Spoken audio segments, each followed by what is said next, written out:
Hi, this is Jonathan Weinberg, and this is Drawing with Fountain Pens.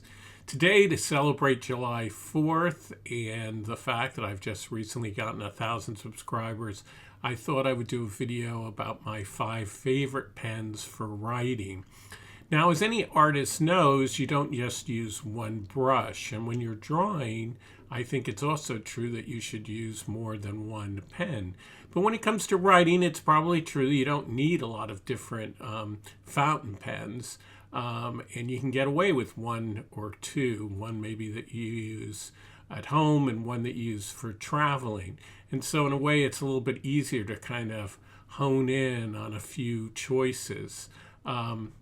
So without ado, I'm going to show you possibilities. They're not in order of which is my favorite. They're actually in order of which costs the most money. I start out with a pen that costs under $30, and I end up with a pen that retails for as much as $600, although it only costs me $350. At the very end, I add 2 other pens which give you almost as much pleasure as these first 5, but are really inexpensive, just to make the point that you don't have to spend a lot of money to do this fountain pen thing. I use all these pens to journal with. Every morning for at least 20 minutes, I write down things that happened in the day before, and I just have, it's become a kind of form of meditation and this wonderful habit, and these pens help me do that. Of course, I'm always trying out new pens as well. As always, if this is helpful to you, please subscribe. That's the way to support the channel, and it makes me feel good about things. I think you'll immediately see that my list of 5 favorite writing pens is not very original. The collective wisdom of the fountain pen community is actually pretty good about what pens really write well and are terrific to use, and I haven't really broken with any of those choices. So we start with probably one of the most famous of all fountain pens in terms of design, the Lamy Safari. This is the aluminum version, which has the anodized material. I love the color of this turquoise. It lists for around $50, but you can find it for as little as $22. One thing to keep in mind, though, is you do have to buy the converter.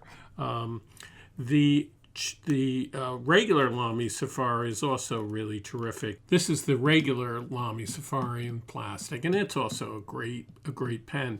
The key thing with this pen, or its weakness that some people will claim, is that the nib isn't so great. It uses the standard Lamy nib. I love the way the Lamy Safari looks, the way that it is both so contemporary, but it actually goes all the way back to the early 80s, so it's a design that is 50 years old. The All-Star version, this is the aluminum version, has this translucent section, which is really nice, and in this case, it has a PVD black-coated nib. But the less expensive standard pen, which comes in all different colors, and people like to collect, is still really terrific. So that's an even less expensive purchase. Keep in mind that you do have to pay for the converter. If you want a converter, it uses Lamy's own cartridges. What's terrific about the converter is how it fits. It's made with these tiny little plastic little pieces that fit nicely into the grooves here. So you want to make sure that you get the converter that is particularly designed for the Lamy Safari. It costs around $7, and it works very nicely, or you have to use Lamy cartridges. So this is a terrific pen in terms of the way it looks. In terms of the nib, I don't like the extra fine in the fine. If I'm going to use the Lamy Safari or any of the Lamy pens that have these standard nibs that Lamy makes, it has to be a medium at least. And I very much like the broad. It writes fairly smoothly, but with a bit of feedback. It's almost like a pencil, and I've really come to appreciate and enjoy the way it writes. The next pen on my list is always talked about as being underappreciated, which is weird because there are so many reviews of it and everyone says it's underappreciated that you begin to realize it's actually pretty well appreciated. This is the so-called Elite pen by Pilot, or the 95ES. It's the only pocket pen on my list, and it is really great to have a pocket pen, a pen that you can use for traveling while keeping the really expensive pens at home where you don't worry about losing it. It is probably one of the least expensive ways to get a gold nib. I think the reason that people sometimes think it's underappreciated is because when it's closed, it looks like you're almost not getting a full pen, like you're getting half a pen. But the magic of it is once you post it, it becomes a really beautiful pen. It's really a nice size. It feels great and has this beautiful gold 14K inlaid nib. I have it in a medium, which for a Japanese pen is actually, in this case, quite wide in the way it writes, but very, very smoothly. Now, keep in mind, even though it is a gold nib, it doesn't have any flex to it, but it does write very, very nicely. The weakness of a pen like this is that it is the terms of how much ink it can hold. It holds a standard Pilot cartridge, and it will use Pilot's tiniest converter, which is the 40 converter.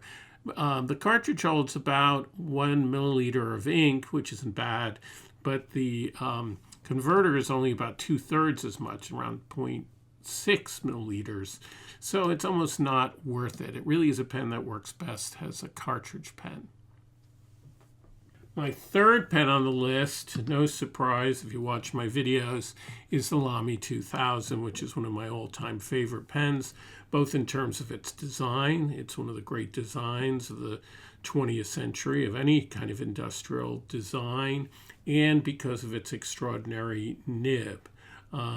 It's made out of this macrolon metal that at the time in the 60s was considered kind of a space age material, and the pen has a kind of look of being a rocket. I think in the case of both the Pilot Elite and this pen, they're both pens that are influenced by the Parker 51, which was such an important pen, and it has this hooded nib that really is the star of the show because it writes just beautifully. It's hard to describe the way it writes. It is both smooth, but it does have feedback, but it gives you this sort of sense of having the pen write. So it's not so smooth that it's just floating along, but and you feel your hand in the writing, but it is very, very pleasing in the way it does that. My great question about the Lamy 2000 is, given its extraordinary success, is why doesn't Lamy make other pens with a similar nib? My suspicion is that there isn't enough profit in it. They do make a stainless steel version of this pen, which I've reviewed. It doesn't have this ink window. The ink window is nice to have, but it could be bigger. That would be my only criticism. The pen posts really well, and of course it has this very nice snap when you open and close it. It is a very solid pen. You feel like once you have this pen, it's going to last you a lifetime. Everything about it is classy and elegant, and it's really a great pen. If the Pilot 95 Elite is underappreciated, you could argue that the Pilot Custom 823 pen is overappreciated because it's usually on everybody's list of great pens, and I think part of its prestige and has to do with the fact that it is a vacuum filler, and for a long time was one of the least expensive vacuum fillers that you can get. But so many pen companies now have the vacuum filler system that doesn't seem quite so special. Just to remind you, and you can see reviews of this online, the vacuum filler system works has a kind of plunger. You pull it out, and then when you dip the pen into the ink, you push it down, and then the ink rushes into the vacuum that is created.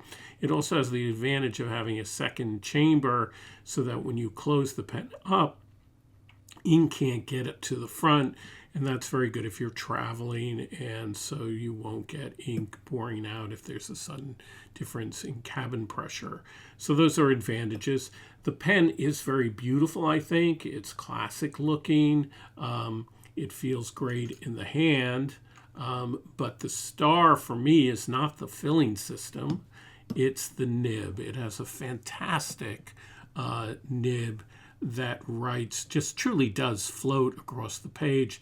It's a very wet writer. This is a broad pen, so it's great for inks that are shading. The one thing I would say is that it can be so wet and so much ink comes out of the pen that sometimes it starts to skip. So the solution to the problem of the skipping is to get a ebonite feed from the flexible nib factory for around $27, and that really solves that particular problem. The final pen on my list of favorite 5 should be no surprise to anybody who watches the channel. It is my all-time favorite pen, the M800. I love the way this pen looks. This is an earlier version from the 90s. You can see that it has this the bottom is a little different. It has a sort of brass bottom to it that is different from the pen now. I have a newer pen, so I know that they both write really beautiful. I love the way the pen looks, this classic Sovereign design with the green and the stripes that is like a suit. And so I think the pen looks great. It has this big, beautiful nib. One of the things that's great about Pelikan pens is the nib unscrews, so it makes it very easy to clean. It's a piston filler, but often piston fillers aren't easy to clean. It is a piston filler that you can post, and when you turn if you happen to turn the cap, it doesn't cause the pen to leak ink because it's designed in such a way that the cap goes over the end of the pen. I mean, this is something that all pens that post and are piston fillers should do, but a lot of pens don't do that. I don't understand why that is, but and then it makes it dangerous to post them because you can spill ink on everything if you accidentally turn the cap. So that's a terrific thing about the pen. Now, this is an expensive pen. The Custom A23 you can get, if you buy it from a dealer in Japan, it's going to be less money because of the exchange rate. But if you buy in the United States, it can be well over $300. This pen lists for well over $500. I got this pen for around $350. And that's always true with fountain pens, that the list price isn't necessarily the price that you pay. And that leaves me with 2 sort of bonus choices. This is the Jinhao 9016 that I recently reviewed. What's special about this pen is the fact that it has a slightly bigger converter in it, so you can hold extra ink. You can see the converter. It's very attractive if you love the way the Custom A23 looks, but you don't want to spend that kind of money. This is a great pen that costs you under $15. The nib on this pen is not going to write as well as a Custom A23, obviously, but it's not that bad. It's actually pretty good. It's a medium nib in this case, and I would say it's not that different from a Jovo medium nib. So I think that it's an amazing bargain for under $15, and it shows that for that amount of money, you can really get a nice pen and be part of this fountain pen mania. If you're willing to spend a little more money, you can get an even nicer pen. This is the Asvine V126. V stands for vacuum filler. And so let's say that you really want to try out a vacuum filler because you're intrigued by that whole filling system. Well, this works really well, just like a Custom A23. You can see how they're cloning the pen, as people like to say. They're very close in the way they look. But the actual materials are quite different. This is made out of a kind of resin that looks like glass that has been worn in the ocean. It has this frosted glass look, which I think is very attractive. It's blue. It seems like a really substantial pen in the hand. It works really well. It writes really well. So you're getting about 80% of the experience of the Custom A2 III for infinitely less money. So this is a great choice if you just don't want to spend a lot of money, but you want to have a lot of the same fun that all of us are having by having these more expensive pens.